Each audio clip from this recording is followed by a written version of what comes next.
আসসালামু আলাইকুম। মোর্শেদা মিনি কিচেনে আপনাদেরকে স্বাগত।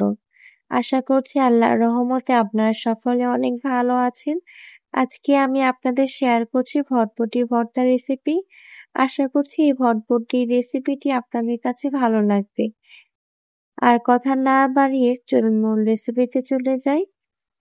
প্রথমে আমি কতগুলো ভটভটি নিয়েছি, এগুলো কেটে ধুয়ে পরিষ্কার করে নিয়েছি।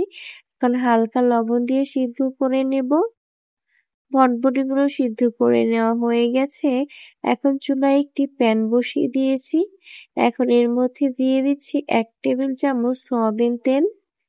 তেলটা একটু গরম হয়ে আসলে এর মধ্যে দিয়ে দিচ্ছি 2 টেবিল চামচ পেঁয়াজ কুচি আর দিয়ে দিচ্ছি 2 চা চামচ রসুনের কোয়া আর দিয়ে দিচ্ছি 5-6টি কাঁচামরিচ।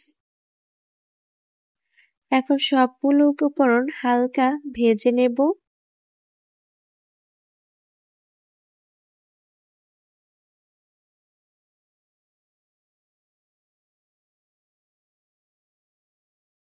হালকা ভেজে নেওয়া হয়ে গেছে। এখন এর মধ্যে দিয়ে দিচ্ছি সিদ্ধ করে নেওয়া বরবটি। এখন এই সবগুলো উপকরণ ভালোভাবে ভেজে নেব ভটভটি থেকে যতক্ষণ পর্যন্ত পানিগুলো টেনে না নেয়। একটু সময় নিয়ে ভাজতে হবে, তাহলে ভটভটির ভিতরে সিদ্ধ করার সময় যে পানিগুলো ঢুকেছে তা টেনে যাবে। এখন এর মধ্যে দিয়ে দিচ্ছি পরিমাণ মতো লবণ। যেহেতু আমি ভটভটি সিদ্ধর সময় লবণ দিয়েছি, তাই এখানে একটু কম পরিমাণ দিয়ে দিলাম। আপনারা আপনাদের স্বাদ মতো দিয়ে দেবে। এখন ভালোভাবে মিশিয়ে ভেজে নেব বাদামি কালার আসা পর্যন্ত।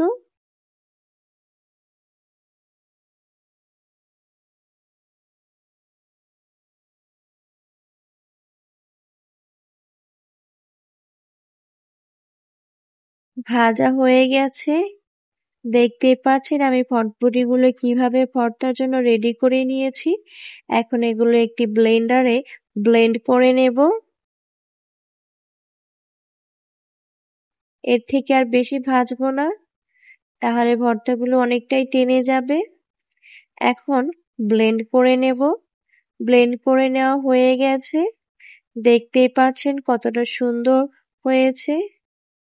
আশা করছি আমার আজকের রেসিপিটি আপনাদের কাছে ভালো লাগবে। আমার রেসিপিটি আপনাদের কাছে ভালো লাগলে আমার চ্যানেলটি সাবস্ক্রাইব করবেন এবং পাশে থাকা বেল বাটনটি অন করে দেবেন পরবর্তী নোটিফিকেশন সবার আগে পাওয়ার জন্য। তাহলে আজকে এই পর্যন্ত। সবাই ভালো থাকবেন, সুস্থ থাকবেন। আল্লাহ হাফেজ।